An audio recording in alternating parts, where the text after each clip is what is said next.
आत्महत्या आज हमारे समाज की ज्वलंत समस्या बन चुकी है, जिसमें व्यक्ति अपना अस्तित्व समाप्त कर लेता है, मृत्यु का वर्ण कर लेता है।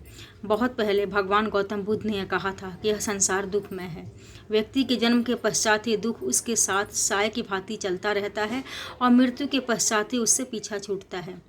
जरा से भी अध्ययन क्षेत्र में असफलता हुआ या फिर अन्य क्षेत्र में असफल हो गए तो आजकल की युवा वर्ग क्या करती है कि दुखों से पीछा छुड़ाने के लिए आत्महत्या को आत्मसात कर लेती है, जबकि यह ऐसा नहीं करना चाहिए। आत्महत्या एक संगीन अपराध होता है, जबकि हम ये भी जानते हैं कि असफलता के बाद ही सफलता का सुखद अनुभव होता है। जब भी कोई छात्र छात्रा या व्यक्ति आत्महत्या करता है, इस तरह के समाचार मैं सुनती हूँ तो मुझे बहुत ही दुख होता है। इसके साथ ही घृणा के भाव भी अनुभव करती हूँ कि उनके परिवार वाले पर क्या बीतती है। मरने वाले तो मर जाते हैं, लेकिन जो पीछे रह जाते हैं उनके लिए अनेकों प्रश्न, कठिनाइयाँ और समस्याएं रह जाती हैं और जिनका सामना उन्हें खुद करना पड़ता है। आत्महत्या का विचार जो करते हैं, क्या वे अपने परिवार और समाज के हितों के बारे में सोचते हैं?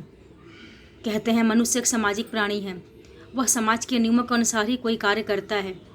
समाज के प्रति उसकी जवाबदेही होती है। जरा सभी समाज में यदि कोई गलत कार्य करता है तो समाज द्वारा उसका बहिष्कार कर दिया जाता है। मानसिक तौर पर बात करें तो जिसका पति पत्नी बेटा बेटी जाता है, उनके परिवार वालों पर क्या बीतती है। वे जीते जी मरने के समान हो जाते हैं। मैं यही कहना चाहती हूँ कि जब इस तन से आप अपने परिवार को कुछ दे नहीं सकते हैं तो इस तरह के घृणित कार्यों के द्वारा उन्हें दुख पहुँचाने का कोई हक नहीं है आपको। पुराणों में भी आत्महत्या को महापाप बताया गया है।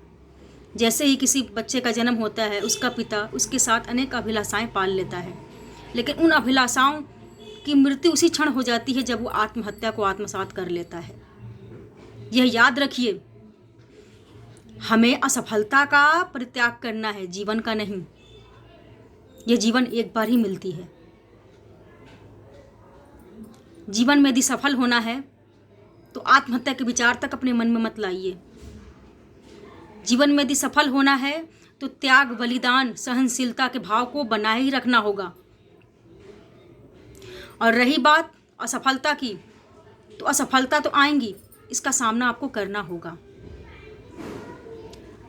और मानव का जो शरीर है बहुत ही पुण्य करने के पश्चात प्राप्त होता है।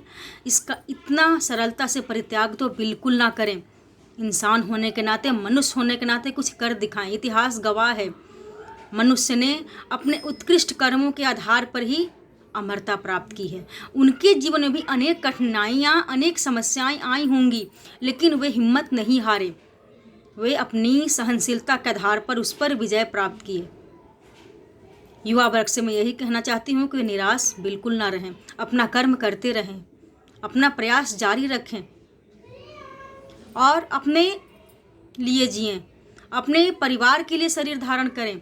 यदि परिवार ना हो तो पीड़ित के लिए, दुखित जनों के लिए, दुखों के निवारण के लिए, मानवता के दुखों के निवारण के लिए जीवित रहें। यह समाज आपका सहारा चाहता है। आत्महत्या का विचार करना भी महापाप होता है।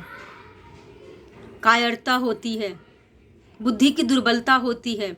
अपने बुद्धि का प्रयोग अपने को सशक्त बनाने के लिए करना चाहिए। जो इस तरह के बात विचार सोचते हैं वो अपने प्रति अन्याय करते हैं। इस तरह का अन्याय बिल्कुल ना करें। धन्यवाद।